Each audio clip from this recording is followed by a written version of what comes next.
Hello dear student, स्वागत है आपका आपके यूट्यूब चैनल 9 स्टार क्लासेज में। तो हमने बेसिकली हम पढ़ रहे थे अपना मैथमेटिकल टूल्स, और मैथमेटिकल टूल्स में अपने 6 लेक्चर कंप्लीट हो गए थे, जिसमें जो अपना प्रीवियस लेक्चर था उसमें हमने इंटीग्रेशन को स्टार्ट किया था। और इंटीग्रेशन में भी हम एक पार्ट पढ़ चुके हैं, इनडेफिनिट इंटीग्रेशन। इंटीग्रेशन को हम दो तरह से पढ़ रहे थे, एक इनडेफिनिट और एक डेफिनिट। तो अपना इंडेफिनिट हो गया था उसमें। और ये जो चीज़ें पढ़ रहे हैं हम, ये जो इंटीग्रेशन पढ़ रहे हैं, ये याद रखना हम फिजिक्स के लिए पढ़ रहे हैं ये सब चीज़ें अभी। यानी कि फिजिक्स के कुछ बेसिक कॉन्सेप्ट्स हैं जो फिजिक्स में इस्तेमाल होंगे, फिजिक्स में यूज होंगे। आप ये मत समझना कि हम इसको ख़त्म करने के बाद बोले कि अपना इंटीग्रेशन हो गया, डिफ्रेंसिएशन हो गया, नहीं। वो हम मैथ में पढ़ेंगे। 12th का अपना मैथ के चैप्टर है, इंटीग्रेशन और डिफ्रेंसिएशन के काफ़ी बड़े बड़े चैप्टर हैं, तो वो हम बाद में डील करेंगे उनसे। बट अभी के लिए आप बस इतना पढ़ लो जितना आप फिजिक्स में यूज कर सको और थोड़ा अपने आप पे कॉन्फिडेंस हो जाए, बस इतना। तो शुरू करते हैं। इंडेफिनिट हो गया अपना डेफिनिट इंटीग्रेशन। आप हेडिंग डाल लो डेफिनिट इंटीग्रेशन। डेफिनिट इंटीग्रेशन को हिंदी में बोलते हैं हम निश्चित समाकलन। इसको निश्चित समाकलन क्यों बोलते हैं? बेसिक सी बात है कि इसमें हम यूज़ करते हैं लिमिट का। इसमें एक लिमिट होती है, इसकी एक फिक्स लिमिट है कि आप यहाँ से यहाँ तक ही जा सकते हो इसमें, उसके अलावा नहीं जा सकते। और जो अपना इंडेफिनिट था उसमें लिमिट का कोई सिस्टम नहीं था, वहाँ पे बस एक कांस्टेंट आ जाता था लास्ट में, जो जिसको हम सी से डिनोट कर रहे थे। तो देखो इसमें भी पढ़ना सेम उसी तरह से है जैसे हमने इंडेफिनिट को पढ़ा था, वही चीज़ें हैं। देखो वही सिंबल है एज इट इज, बस फ़र्क इतना है कि इसमें हम बस यहाँ से लिमिट रख देते हैं x बराबर x1 से x बराबर x2। ये अपनी कोई लिमिट आ जाती है। एंड जो अपना फंक्शन दिया हुआ होता है वो वही फंक्शन होता है f of x into D x. ये होता है ओवरऑल अपना। इतना तो अपना पहले वाला ही हो गया जो हम इंडेफिनिट में पढ़ा था। डेफिनिट में सिर्फ इतना है कि इसमें क्या लिमिट यूज़ हो जाती है। इसको बोलते हैं हम लोअर लिमिट। इसको क्या बोलते हैं हम? Lower limit. एंड ये होती है अपर लिमिट। ये आपको पता होना चाहिए, ये लोअर लिमिट, ये अपर लिमिट। बस इनका यूज करके अब हमें ये तो निकालना आता है कि इसको इंटीग्रेट करना हमको आता है अच्छे से, क्योंकि हमने इंडेफिनिट में पढ़ लिया है। बस अब अपने को इसका इंटीग्रेट करके लिमिट पुट करना सीखना है कि लिमिट को किस तरह से पुट करते हैं। तो इस चीज़ को हम समझेंगे। डायरेक्ट स्विच करेंगे अपन क्वेश्चन आंसर की तरफ, क्योंकि इसमें जैसे ही सवाल बनाने लगेंगे तो आपको चीज़ें सब समझ में आएंगी। तो मैं इसको रफ करके एक क्वेश्चन कराता हूँ आपको, फिर देखते हैं क्या होता है। तो देखो क्वेश्चन इस तरह से इंटीग्रेट करना है अपने को 2x² dx ये है। एंड जो यहाँ पे लिमिट दी हुई है वो दी हुई है हमें x बराबर 1 से x बराबर 2। ये अपने को लिमिट दी हुई है, इसका मान, इसकी वैल्यू फाइंड करनी है हमें, इसको इंटीग्रेट करना है। तो देखो किस तरह से करते हैं। आप थोड़ी देर के लिए इन लिमिट्स को भूल जाइए, आप भूल जाइए कि इस पर लिमिट भी लगी हुई है। आप इसको एक इनडेफिनिट इंटीग्रेशन मानते हुए, लिमिट को भूलते हुए इनडेफिनिट इंटीग्रेशन मानते हुए इसको सॉल्व करिए। पहले देखो किस तरह से। हमको पता है कि यदि ये इंडेफिनिट होता तो इसको इस तरह से सॉल्व करते हैं। ये 2 तो अपना कांस्टेंट है, एज इट इज आ जाएगा। एंड जो x² का जो समाकलन होता है, x² का जो इंटीग्रेशन होता है, इसका इंटीग्रल किस तरह से होता है? x की पावर n है तो x की पावर n + 1 अपॉन n + 1, यानी x की पावर n कितना है यहाँ पर? 2 + 1 कितना हो जाएगा? 3 अपॉन n + 1 यानी 3। और यहाँ पे कांस्टेंट c आता था इंटीग्रेशन उसमें इंडेफिनिट में, लेकिन ये डेफिनिट है तो यहाँ पे कांस्टेंट c नहीं आता है, ये आप याद रखना। इतना करने के बाद अब हमें देखना है कि लिमिट को किस तरह से पुट करना है। अब आपको लिमिट पुट करना सीखना है। बस इस तरह से इसको आप एक ब्रैकेट में बंद कर दो। एंड जो लिमिट दी हुई है उनको आप लोअर लिमिट को नीचे एंड अपर लिमिट को ऊपर, इस तरह से आप उसको रख दीजिए। उसके बाद नेक्स्ट आप क्या कर, अब हमको देखना है कि लिमिट को किस तरह से पुट करते हैं। तो सिंपल सा मेथड है। एक बार आप x की जगह जहाँ पर भी आपको x दिखाई दे रहा है वहाँ पर 2 पुट कर दो एंड माइनस कर दो उस चीज़ को जहाँ पर x दिखाई दे रहा है आपको वहाँ पर 1 रख कर। तो देखो किस तरह से। एक बार हम x बराबर 2 रखते हैं तो ये हो जाएगा 2 × 2 की पावर 3 अपॉन 3। ये रख दिया x हमने इस पूरे फंक्शन में, इस पूरे फलन में x की जगह हमने 2 रख दिया एंड माइनस कर देना है x की जगह 1 रख कर। ये अपना फाइनल आंसर है इसका। इसको इस तरह से लिख सकते हैं 2 × 8, ये कितना हो गया? 2 × 2 = 4, 2 × 8 × 2, तो 8 × 2 = 16/3 माइनस ये हो गया अपना 2/3। तो ओवरऑल कितना आ गया अपना? ये 14/3। तो ये इसका फाइनल आंसर है अपना। इस तरह से लिमिट रखते हैं। इसमें है कुछ नहीं, वही सिंपल चीज़ें हैं, आपको उसको इंटीग्रेट करना आना चाहिए। इंटीग्रेट करने के बाद बस लिमिट को हम रख देते हैं। आप इसी तरह से एक क्वेश्चन और देखिए, मैं आपको बोलूँ यहाँ पर लिखा हुआ है e की पावर x dx, इस तरह से, एंड जो अपनी लिमिट दी हुई है वो दी हुई है हमें 0 से, ये रख लो आप रूट पाई, ये अपने को दी हुई है लिमिट इसमें 0 से रूट पाई, या फिर आप 0 से पाई ले लो, जो भी चाहे आप ले सकते हो। यहाँ पे 0 से 1 ले लो।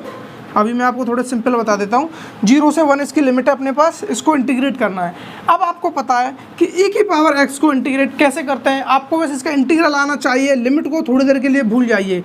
तो हम जानते हैं इसको e की पावर x का जो समाकलन होता है वो e की पावर x ही होता है। बस अब हमें लिमिटों को पुट करना है और उसको इस तरह से रख देते हैं, लोअर नीचे अपर ऊपर। एक बार इसकी जगह 1 रख देंगे, माइनस एक बार इसकी जगह 0 रख देंगे। e की पावर 1 e होता है एंड e की पावर 0 1 होता है। तो ये इसका फाइनल आंसर आ गया इस तरह से। अब चीज़ें आपको क्लियर होनी चाहिए, करना कुछ नहीं है। आपको जो इंटीग्रेशन दिया हुआ है, क्वेश्चन में जो दिया हुआ है उसको इंटीग्रेट करो सिंपल तरीके से, इंडेफिनिट तरीके से, उसके बाद आप उसमें लिमिट रख दो। इसी तरह से मैं आपके लिए कुछ 2-4 क्वेश्चन यहाँ पे रखता हूँ, वो हम करके देखेंगे कि होते हैं या फिर नहीं होते हैं। तो इसको रफ कर देता हूँ। तो ये अपने पास 3 क्वेश्चन है। अब इनको देखना है कि किस तरह से करते हैं। यदि आपसे ये बन रहे हैं तो आप इंटीग्रेशन में अच्छा परफॉर्म कर रहे हो, अदरवाइज आपको और पिछले लेक्चर देखने की ज़रूरत है। तो देखिए, इसको देखते हैं हम। यहाँ पे क्या बोला उसने, x sin x square dx को इंटीग्रेट करना है। मैंने बोला आप थोड़ी देर के लिए लिमिट को भूल जाइए, ये इसको देख के मत हड़बड़ा जाना कि यहाँ पे ये 0 लिखा हुआ है रूट पाई, इसको किस तरह से मैनेज करेंगे। आप बस ये याद रखो कि यहाँ पे क्या लिखा हुआ है। तो देखिए, इसको पहले इंटीग्रेट करो आप सिंपल मेथड को। अब इसको भी करने के लिए अपने पास साइन एक्स स्क्वायर का कोई भी इस तरह से डायरेक्ट इंटीग्रेशन नहीं होता है अपने पास। तो बेसिकली हमें वही चीज़ करनी है। यहाँ पे हमको वो मान पुट कर करके देखने हैं। इसमें वो सब्स्टिट्यूशन मेथड लगाना है हमें, जो हमने इंडेफिनिट में पढ़ा था, सब्स्टिट्यूशन यानी प्रतिस्थापन। तो यहाँ पे जो अपना एक्स स्क्वायर है उसको हम मान लेते हैं टी। क्लियर। इसको t मानने से अपने को फ़ायदा क्या हुआ कि यहाँ पे हम इसको यदि डिफ्रेंशिएट करें दोनों साइड और विद रेस्पेक्ट टू x, तो ये कुछ इस तरह से डिफ्रेंशिएट हो जाता है। ये हो जाएगा अपना 2x dx is equal to dt। Final ये निकल के आता है अपना, क्योंकि देखो इसको डिफ्रेंशिएट करेंगे विद रेस्पेक्ट टू x, तो ये हो जाएगा dx स्क्वायर बाई dx, और dx स्क्वायर बाई dx होता है 2x, एंड ये हो जाता है अपना dt अपॉन dx।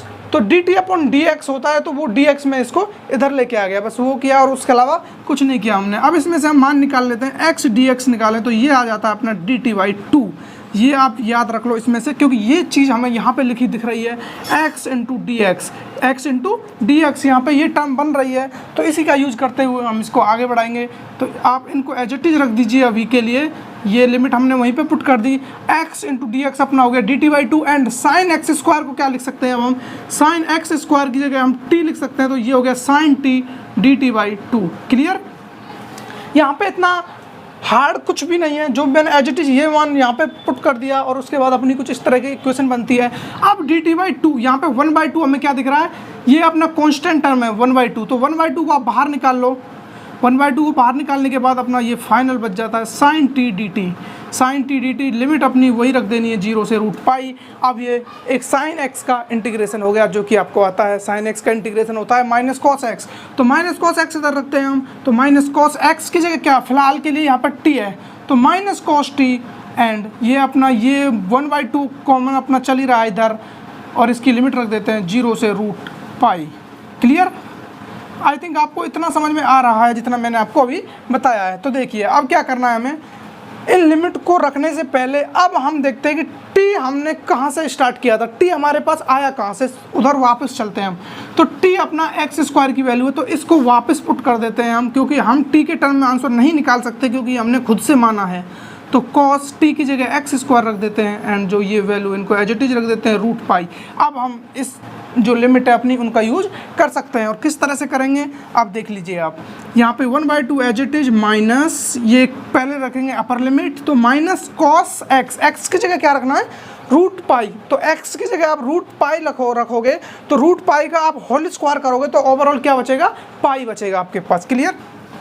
तो यहाँ पे बचा अपने पास कॉस पाई। क्लियर। ये कॉस पाई बचा। अब इसमें से नेगेटिव करना है इस वाली वैल्यू को रखकर, तो माइनस करना है, जहाँ पे x दिखाई दे रहा है वहाँ पे 0 रखकर। तो माइनस कॉस जीरो का स्क्वायर करेंगे तो जीरो आ जाएगा, ये अपना इस तरह से। तो अब आपको ये माइनस से कन्फ्यूजन नहीं होनी चाहिए, क्योंकि ये वाला माइनस तो अपना होता ही है, क्योंकि ये इसमें हम अपर लिमिट रख के तब माइनस करते हैं लोअर लिमिट को, तो माइनस ये एंड लोअर लिमिट में ये अपना पहले से माइनस यहाँ पे था, तो इसको लिख सकते हैं अब हम फाइनल 1/2 ये माइनस कॉस पाई। तो माइनस कॉस पाई का वैल्यू कितनी होती है -1 और -1 और पहले से माइनस लगा हुआ है, तो ये हो जाएगा अपना 1 एंड ये माइनस माइनस प्लस हो गया, और कॉस 0 की वैल्यू होती है 1 होती है, कॉस 0 की वैल्यू 1 होती है, तो ये हो गया अपना इस तरह से 2/2 = 1 इसका फाइनल आंसर है। आपको ये चीज़ समझने में कठिनाई नहीं होनी चाहिए कि कॉस पाई को हमने 1 कैसे रख दिया, माइनस कॉस पाई को। देखो माइनस कॉस पाई को 1 इसलिए रख दिया क्योंकि अपने को पता है कॉस पाई क्या होता है 180, और 180 को हम लिख सकते हैं 90 + 90। क्लियर, 90 + 90। अब मैंने क्वाड्रेंट पढ़ाया था आपको ट्रिग्नोमेट्री में, क्योंकि ट्रिग्नोमेट्री का यूज यहाँ पे होगा, इसीलिए मैंने आपको पहले पढ़ाया है वो, नहीं तो मैं यहाँ पे भी बता सकता था। तो ये आपको निकालना आना चाहिए। अब ये अपना किस क्वाड्रेंट में जा रहा है आपको ये पता होना चाहिए। ये सेकंड में जाता है, और सेकंड में जो अपना साइन पॉजिटिव होता है, साइन कोसेक, बाकी नेगेटिव होते हैं, तो कॉस चेंज हो जाता है किस में, साइन में, एंड नेगेटिव हो जाएगा तो -sin 90। तो sin 90 की वैल्यू कितनी होती है 1, तो ये आ गया -1 यहाँ से मिला हमको, और अपना जो यहाँ एक माइनस पहले से लगा हुआ है, तो ये माइनस और ये माइनस क्या हो जाएगा प्लस के 1, इसीलिए मैंने यहाँ पे 1 लिखा है। तो ये छोटी छोटी चीज़ें ये आपको क्लियर रहनी चाहिए। तो फाइनल आंसर इसका आ गया। ठीक है, अब देखते हैं ये वाला। आप चाहे तो इसका स्क्रीनशॉट ले लो या फिर आप साथ साथ नोट बनाते चलो, क्योंकि मैं इसको अब रफ कर रहा हूँ। अब देखते हैं हम नेक्स्ट अपना ये, यहाँ पे देखो अपने को क्या दिया हुआ है dx/6x + 4। इसको हम लिख सकते हैं इस तरह से 1/6x + 4, इस तरह से लिख के यहाँ पे dx लिख दें एंड लिमिट को हम यहाँ पे इस तरह से लगा देते हैं, तो ये भी अपनी वही चीज़ है, इसको हम इस तरह से लिख सकते हैं। तो अब अपने को लिमिट को भूलते हुए पहले इंटीग्रेट करना है इस चीज़ को, तो इसको इंटीग्रेट करने का सिंपल मेथड है, इसको 1/x मान लेते हैं, क्योंकि हम यहाँ पे देखेंगे वही वाला नियम जो हमने पढ़ा था पिछले लेक्चर में, chain rule with condition. Integration में क्या पढ़ा था हमने, चेन रूल पढ़ा था विद कंडीशन। कंडीशन क्या थी कि पहले हम इसको इंटीग्रेट करेंगे, इसको इंटीग्रेट करने के बाद उसके अपॉन में जिसको हम x मानते हैं उसका डिफरेंशिएट कर देते हैं। तो देखिए किस तरह से, इसको हम 1/x बोले, पूरी टर्म को 1/x। यहाँ पे x बराबर क्या ले रहे हैं हम 6x + 4, ये यहाँ पे इस तरह से ले रहे हैं हम। तो अब देखो ये 1/x है, तो 1/x का इंटीग्रेशन क्या होता है ln x, और x की वैल्यू क्या है यहाँ पे 6x + 4, तो इसको एज इट इज रख देंगे 6x + 4, ये हो गया ln x का इंटीग्रेशन। एंड अपॉन में क्या आ जाएगा, मैंने आपको बताया है कि ये इसका एक कंडीशन है, अपॉन में जिसको x माना है उसको डिफ्रेंशिएट कर दो, तो डिफ्रेंशिएट करने पे आएगा 6, इस तरह से ये उसका हो गया इंटीग्रेशन। अब हम लिमिट यहाँ पे रख देते हैं 0 lower limit and 1 upper limit. अब हमें लिमिट के मान रखने हैं, बस अपना यहाँ पे हो गया ये ln, अपर लिमिट को रखेंगे 6 × 1 6 + 4 10 हो गया अपॉन 6, इस तरह से माइनस ln, ये पे 0 रखेंगे 6 तो ये 0 हो जाएगा, तो ये 4/6 हो जाएगा ln 4/6। अब आपको दिखाई दे रहा होगा यहाँ पे 1/6 कॉमन आ रहा है, ये 6 पूरे के नीचे इस तरह से 6 एंड ये इस तरह से 6। अब आपको दिखाई दे रहा है कि 1/6 इसमें से कॉमन आ गया, तो यहाँ पे बचा अपना ln 10 - ln 4। तो इस चीज़ को हम किस तरह से लिख सकते हैं, यानी कि अभी के लिए आप इतना भी छोड़ोगे तो भी चलेगा, क्योंकि अभी मैंने आपको लॉगरिथम नहीं पढ़ाया है। यदि लॉग की एक प्रॉपर्टी होती है, यानी कि इस तरह से लिखा हुआ हो ln 10 - ln 4, तो इसको लिख सकते हैं हम, ये तो एज इट इज रहेगा अपना, इसको लिख सकते हैं हम ln 10/4, यानी कि a/b का ये एक फॉर्मूला होता है, a/b को लिख देते हैं, यानी ln log a/b होता है, तो उसको log a - log b हम लिख देते हैं। तो वही चीज़ मैंने यहाँ पे अप्लाई की है। तो इसका फाइनल निकालना चाहे आप तो 1/6 ln, ये 5/2 टाइम इससे डिवाइड हो जाएगा। तो ये इसका फाइनल आंसर है अपने पास। तो इस तरह से आपको चीज़ें आनी चाहिए। अब देखो अपना लास्ट क्वेश्चन बचा हुआ है इसमें, sin² x dx, इसको मैं रफ कर देता हूँ। आप इनको क्या है कि अपने हाथ से भी किया करो, बोर्ड पे देखने से चीज़ें उतने अच्छे से क्लियर नहीं हो पाएंगी, उस टाइम के लिए तो हो जाएंगी बट थोड़े दिन बाद वो आप भूल जाओगे। अब देखिए अपना ये लास्ट क्वेश्चन है, इसमें ये दिया हुआ sin² x dx। तो मैंने आपको ये इसका इंटीग्रेशन पिछले लेक्चर में बता दिया है कि sin² x dx को किस तरह से करते हैं। आपको मैं एक बार और बता देता हूँ, देखो इधर यहाँ पे रख लेता हूँ मैं इसको एक बार, 0 से 1 इसकी लिमिट रखी हुई है एंड ये रखा हुआ है sin² x dx। क्लियर। अब देखो यहाँ पे साइन स्क्वायर एक्स का हमारे पास डायरेक्ट कोई भी इंटीग्रेशन नहीं है कि डायरेक्ट फॉर्मूला में याद हो, तो इसको किस तरह से निकालेंगे वो देखिए। अब हमें क्या याद है, हमें cos 2x का फॉर्मूला याद है जो हमने पढ़ा था ट्रिग्नोमेट्री में, ये होता है 1 माइनस 2 साइन स्क्वायर एक्स। अब यहाँ से आप साइन स्क्वायर की वैल्यू निकाल सकते हो। साइन स्क्वायर की वैल्यू क्या होगी, देखो 2 साइन स्क्वायर एक्स को आप इधर लेके आइए थोड़ी देर के लिए, 2 साइन स्क्वायर एक्स, इधर आप 1 इसको इधर भेज दीजिए माइनस cos 2x, एंड इस 2 को भी आप इसके नीचे भेज दो, तो ये आ गई साइन स्क्वायर की वैल्यू। तो साइन स्क्वायर को आप यहाँ पे पुट कर दो, उसके बाद इसका इंटीग्रेट करते हैं, तब देखना। ये इसको लिमिट को एज इट इज रख दो, यहाँ पे रख सकते हो आप 1 माइनस cos 2x अपॉन 2, तो इसको हमें इंटीग्रेट करना है, तो इसको हम दो जगह लिख सकते हैं, 1/2 माइनस cos 2x अपॉन 2, इसको इस तरह से लिख सकते हैं ना हम, देखो 1/2 माइनस cos 2x अपॉन 2, इसको इस तरह से हम लिख सकते हैं। इसको हमने दोनों के अपॉन में अलग अलग लिख दिया। अब देखो इसको 1/2 का इंटीग्रेशन कितना होता है, 1/2x, x अपॉन 2 हो जाएगा ना, 1/2 इंटू एक्स, इस तरह से x को मैं ऊपर ही लिख देता हूँ x/2, ये हो गया इसका इंटीग्रेशन। क्योंकि कांस्टेंट टर्म का इंटीग्रेशन में ओनली एक x आ जाता है, वही उसका इंटीग्रेशन होता है। मैंने आपको 1 का इंटीग्रेशन बताया था, x 1/2 का हो जाएगा 1/2x, तो इस तरह से ये हो गया 1/2 इंटू एक्स, तो x/2 लिख दिया इसको मैंने minus cos 2x upon 2, cos 2x upon 2, इसको क्या है ना, देखो ये दोनों का अलग अलग इंटीग्रेट होगा। एक बार मैं आपको खोल के दिखा देता हूँ इधर किस तरह से लिखना है इसको हमें। ये इस तरह से होगा 1/2 dx minus integration cos 2x dx upon 2, ये इस तरह से लिख सकते हैं, इसको हम दो टर्म में तोड़ के लिख सकते हैं। तो अब देखिए 1/2 का इंटीग्रेशन होता है, यहाँ पे लिख रहा हूँ मैं इसको 1/2x, ये हो गया इसका इंटीग्रेशन माइनस।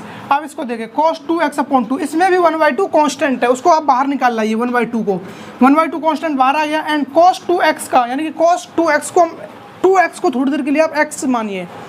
बेसिकली हमको याद रखना है कि cos x का इंटीग्रेशन क्या होता है, तो cos x का इंटीग्रेशन होता है sin x, cos x का क्या होता है यहाँ पे sin x, clear. cos x का साइन होता है तो sin x, x से क्या माना हुआ था 2x, तो उसको 2x ही रखेंगे।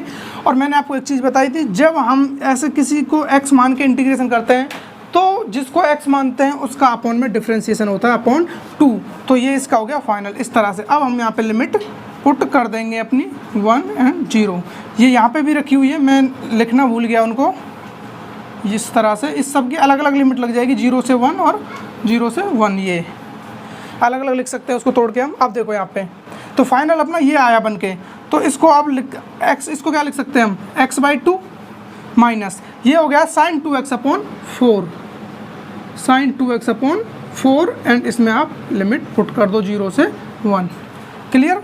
इस तरह से हम इसको लिख सकते हैं। अब आप इसको और चाहो तो अभी जो अपनी ये इन वैल्यूओं को हम दोनों में अलग अलग रख सकते हैं। एक बार आप 1 रख दीजिए, 1 रखोगे यहाँ पे तो ये हो जाएगा 1/2 माइनस, इसकी जगह 1 रखोगे तो sin 2 अपॉन 4, क्लियर, माइनस यहाँ पे 0 रखेंगे ये 0 हो जाएगा, यहाँ पे 0 रखेंगे ये sin 0 हो जाएगा, sin 0 की वैल्यू 0 होती है, तो ये टर्म 0 के लिए तो पूरा ही 0 हो जाएगा।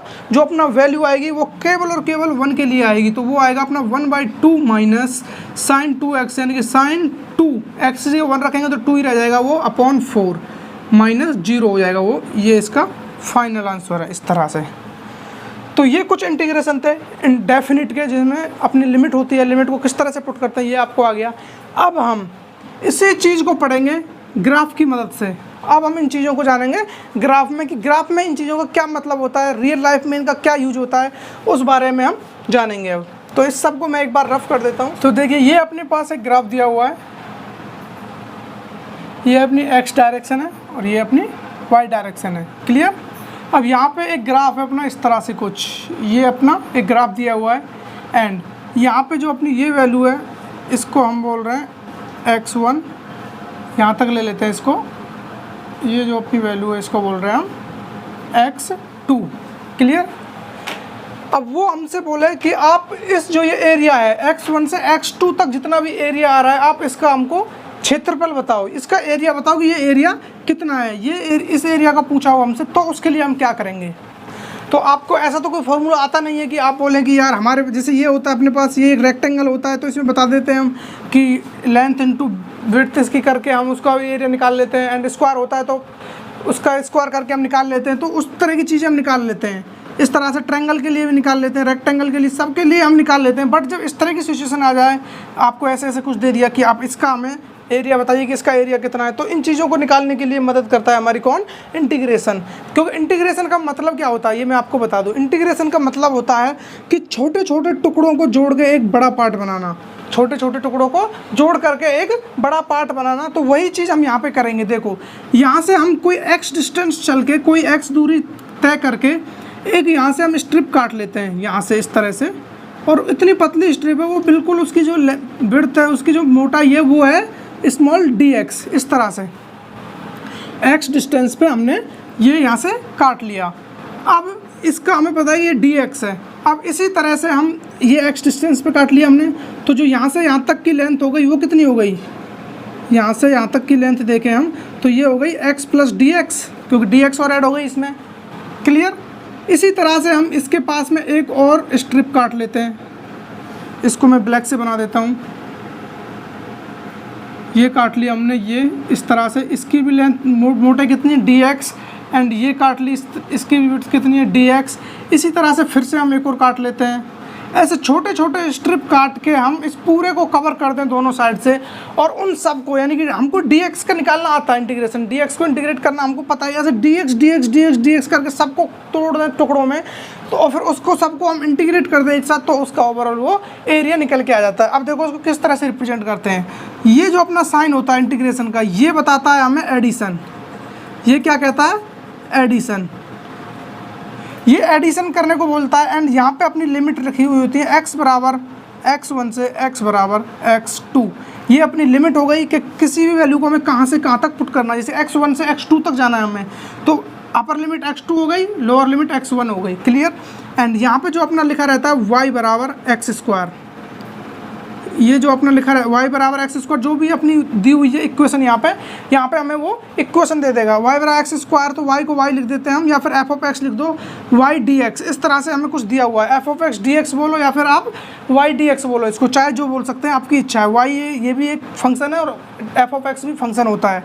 तो अब जो ये dx है ये क्या बताता है हमें, ये जो dx बताता है ये बताता है एरिया ऑफ स्ट्रिप। जो हमने ये स्ट्रिप काटी है इसका एरिया क्या है, dx। ये dx एरिया है इस वाली स्ट्रिप का, जो इसकी मोटाई है वो dx है। इसका जो ये पतली सी मोटाई का जो एरिया है अपना ये वाला, इसका जो एरिया वो कितना है, dx है। तो इसी तरह से dx एरिया को हम जोड़ते जाएं, dx area dx area dx area, इस dx सबको जोड़ते जाएं, तो फाइनली अपना पूरा एरिया निकल के आ जाता है x बराबर 1 से x बराबर x2 तक। तो ये इसका पूरा प्रोसीजर है इसको करने का। अब आप इसमें मैं एक क्वेश्चन दिखाता हूँ आपको, जैसे ही क्वेश्चन करोगे तो आपको एकदम से समझ में आ जाएगा। यदि आपको टोटल एरिया चाहिए, टोटल एरिया ऑफ x बराबर x1 से x बराबर x2, ये टोटल एरिया आ जाता है x बराबर x1 से x बराबर x2, जो ये लिखा हुआ है ये टोटल एरिया निकालने का अपना फॉर्मूला है। तो अब मैं इसमें आपको एक क्वेश्चन देता हूँ, उसके बाद देखना फिर आपको समझ में आता है या नहीं आता है।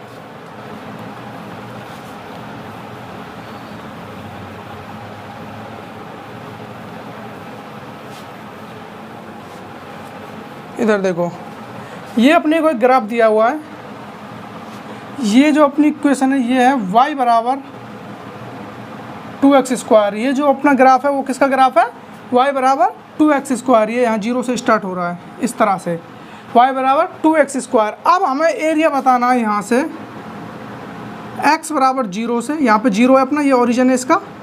x बराबर 0 से कहाँ तक लेना है हमें, x बराबर 3 तक, x बराबर 0 से x बराबर 3 तक। अब हमें ये एरिया बताना है। उसने हमसे ये एरिया पूछा है ओवरऑल, ये वाला, ये एरिया हमको बताना, ये एरिया फाइंड करना है। अब आप मेरे को बताइए, यदि आपको इंटीग्रेशन नहीं आता तो आप इसका एरिया कैसे निकालते। आपको ये एरिया निकालना आता ही नहीं, क्योंकि ये कोई ट्रायंगल भी नहीं बन रहा है, ये कोई रेक्टेंगल भी नहीं है, ये कोई सर्किल भी नहीं है कि आप इसका एरिया फाइंड कर सको। ये एक रैंडम आकृति है, ग्राफ बना हुआ है, इस तरह से कर्व दिया हुआ है। इस कर्व का आपको एरिया निकालना हो तो यहाँ पे आपके सारे फॉर्मूले खत्म हो जाते हैं। यहाँ पे कोई भी आपके पास ऐसा मेथड नहीं है जिससे आप इसका एरिया निकाल सको। लेकिन इंटीग्रेशन है, इंटीग्रेशन हमें इसका एरिया देगा, एग्जैक्ट एरिया देगा। इस इक्वेशन अपने पास दी हुई है एंड यहाँ से यहाँ तक का एरिया उसने पूछा है, तो वही मेथड है अपना। इसको इंटीग्रेट करेंगे, जो ये अपने को फंक्शन दिया हुआ है y बराबर 2x², तो 2x² इंटू dx, इसको आप लिमिट रख दो x बराबर 0 से x बराबर 3, अपर लिमिट 3 लोअर लिमिट 0। ये इसका फाइनल आंसर देगा हमें। ये क्या बताएगा हमें, एरिया ऑफ इस वाले ग्राफ का। तो ये एरिया ऑफ ग्राफ है x बराबर 0 से x बराबर 3 का। तो देखिए 2x² को आपको डिफ्रेंशिएट इंटीग्रेट करना आता है, 2 इसका हो जाएगा 2x की पावर 3/3 एंड यहाँ पे आप लिमिट रख दो 3 0। तो एक बार 3 रख दो आप, 3³ माइनस 2/3, ये तो 0 हो गया ओवरऑल, ये बचा फाइनल अपना। तो ये कितना आता है अपना, 2 × 3 पे क्यू है, 3 3 जा 9, 9 3 जा 27। तो ये आ गया अपना 2 × 27/3। तो ये इससे कितने बार गया, इससे कितनी बार गया, 9 बार। तो ये आ गया 9 2 जा 18। तो 18 जो मीटर स्क्वायर है, ये इसका फाइनल एरिया है। तो इस तरह से हमने इसका एरिया भी निकाल लिया। जो अपना ये एरिया आएगा, आप चाहे से फिर किसी भी चीज़ से नाप लो, जो भी आपके पास नापने के यंत्र हों उससे आप इसको नाप के देख सकते हो। जो इसका एरिया आएगा वो 18 मीटर स्क्वायर ही आएगा, इसके अलावा और कुछ नहीं आ सकता। अब मैं इसमें आपको एक क्वेश्चन और करा देता हूँ, उसके बाद हम इंटीग्रेशन को समाप्त करेंगे एंड वेक्टर की स्टार्ट करेंगे फिर उससे अगले लेक्चर से। इसको मैं रफ कर देता हूँ और आपके लिए एक क्वेश्चन छाप देता हूँ। तो देखिए ये अपने पास क्वेश्चन दिया हुआ है, उसमें पूछा है उसने हमें टोटल एरिया, जो अपना ये ग्राफ दिया हुआ है इसका हमें टोटल एरिया पूछा है। तो आपको एक चीज़ बता दूं मैं, उसने देखो दिया क्या क्या है हमें, ये वाला जो एरिया है इसका हमें दिया हुआ है 10 मीटर स्क्वायर, इसका एरिया कितना है 10, ये वाली जो अपनी ग्राफ है, एंड इसका दिया हुआ है 20, क्लियर, ये वाला, एंड इसका फिर से 10। ये एरिया उसने हमें दिए हुए हैं, अब उसने हमें टोटल एरिया पूछा है। अब जिसको थोड़ा फास्ट करना होगा वो तो तुरंत बोल देगा कि 10 ये, 20 ये और 10 ये, इस तरह से कितना हो गया 40। बट ऐसा नहीं है। अब देखते हैं हम इसको इंटीग्रेशन के मेथड से। मैं आपको बोलूं कि आप इस वाले कर्व को मुझे यहाँ पे इंटीग्रेट करके बताओ कि किस तरह से आप इसको लिखोगे। तो देखिए अपने पास इस तरह का क्वेश्चन दिया हुआ हो जब भी, तो उसमें क्या करना है हमें, अब अपने को डायरेक्ट पूछे वो कि इसका टोटल एरिया कितना है, तो हम क्या कहेंगे 10 20 10 40, 40 हो गए जुड़ के। तो ऐसा नहीं है, हम इसको पहले आप इस सबको अलग अलग देख लो एक बार। यदि हमसे पूछे इसका एरिया निकाल के बताओ कितना है, जबकि उसने दिया हुआ है 10, बट वो 10 किस तरह से आएगा वो मैं बता देता हूँ आपको। ये इसको इंटीग्रेट करेंगे, ये कोई अपना फलन होगा इस तरह से y/dx, जो इसकी लिमिट रखनी है वो रखनी है हमें 0 से 2, क्योंकि ये 0 से 2 तक जा रहा है अपना। एंड अब इसमें जो समझने वाली बात है वो ये है कि इसमें जो y की वैल्यू अपनी वो क्या है, पॉजिटिव, y की वैल्यू पॉजिटिव है, क्योंकि ये जो जितना भी ग्राफ है ये पॉजिटिव y में बना हुआ है अपना, इसमें नेगेटिव y कहीं भी नहीं है। एंड जो dx है ये भी क्या है अपना पॉजिटिव, तो इसमें दोनों पॉजिटिव है। तो यहाँ पे हम कह सकते हैं जो अपना वो आएगा एरिया वो +10 मीटर स्क्वायर आएगा, वो प्लस के 10 आएगा अपना एरिया। अब इसको देखते हैं हम, यहाँ पे इसको इंटीग्रेट करें, y/dx कोई इस तरह से फंक्शन होगा अपने पास, एंड इसकी जो लिमिट है 2 से क्या है 4। इसको करने के बाद जो अपना एरिया आता है वो 20 दिखा रहा है यहाँ पे, बट ये 20 नहीं होगा, क्योंकि यहाँ पे हमको पता है जो y की वैल्यू है वो क्या है नेगेटिव, एंड dx क्या है पॉजिटिव। dx तो पॉजिटिव है ना, x के पॉजिटिव डायरेक्शन में चल रहे हैं, ये वाली डायरेक्शन नेगेटिव है, इधर अपने नेगेटिव वैल्यूज आएंगे इधर, एंड इधर अपने इसकी y की नेगेटिव वैल्यू आएंगी। तो ये क्या हो गया नेगेटिव और पॉजिटिव। मैंने आपको बताया था जब y की वैल्यू घट रही हो और dx की वैल्यू बढ़ रही हो तो जो ओवरऑल अपना रिजल्टेंट आता है वो आता है नेगेटिव। तो यहाँ पे जो एरिया आएगा वो नेगेटिव आएगा, और वैसे दिख भी रहा है हमको ग्राफ में, तो नेगेटिव। एंड इसी तरह फाइनल ये क्या है अपना, देखो इधर ये अपना 15 मान लो इसको आप 15, क्लियर 15। अब देखो यहाँ पे लिमिट क्या दी है, x बराबर 4 से x बराबर 6, एंड y/dx अपने को पता है कि y की वैल्यू क्या है पॉजिटिव, तो y की वैल्यू पॉजिटिव एंड dx की वैल्यू क्या है पॉजिटिव, दोनों पॉजिटिव है, तो ओवरऑल आंसर क्या आएगा पॉजिटिव प्लस के 15। तो ये आगे इनके एरियाज, इस तरह से हम इनको लिख सकते हैं। अब यदि वो हमसे ओवरऑल एरिया पूछे, वो बोले कि आप इसका टोटल एरिया बताओ, तो टोटल एरिया निकालें हम इसका यहाँ से वहाँ तक, तो टोटल एरिया निकल के आता है अपना, देखो 10 -10 यानी 10 प्लस का है -20, तो -10 -10 प्लस 15, तो ओवरऑल कितना आ गया अपना 5। जो एरिया आएगा अपना वो आएगा निकल के 5 ओवरऑल। यदि x बराबर 0 से x बराबर 6 तक हम देखें यहाँ पे इस इक्वेशन में पूरी में, ओवरऑल अपना एरिया जो निकल के आता है वो आता है 5। अब यदि वो लिमिट इस तरह से दे दे हमको, देखो लिमिट किस तरह से दे दे, जैसे वो लिमिट बोल दे x बराबर 4 से x बराबर 2, x बराबर 4 से x बराबर 2। अब ये चीज़ देखो लिमिट उल्टी कर दी उसने, x बराबर यहाँ पे 4 है लोअर लिमिट में एंड यहाँ पे x बराबर 2 दिया हुआ है और y dx। अब यहाँ पे जो अपना ओवरऑल आएगा वो आएगा पॉजिटिव 20, क्योंकि पहले नेगेटिव आ रहा था क्योंकि इसकी जो y की वैल्यू है वो नेगेटिव है। एंड अब यहाँ पे हमने क्या, देखो दोनों चीज़ें नेगेटिव कर दी। देखो y तो अपना है ही नेगेटिव, ये दिख रहा है हमको नेगेटिव दिख रहा है अपने को y तो। एंड जो dx है, dx पहले हम इधर चल रहे थे क्योंकि dx क्या था, x का x बराबर 2 से x बराबर 4 की तरफ चल रहे थे। जो परिवर्तन था dx परिवर्तन, ये तो होता है ना, एक छोटा परिवर्तन है dx, x बराबर 2 से इसमें जो परिवर्तन, अब इस परिवर्तन को हमने रिवर्स कर दिया, x बराबर 4 से x बराबर 2 की तरफ आ रहे हैं, तो ये भी क्या हो गया नेगेटिव।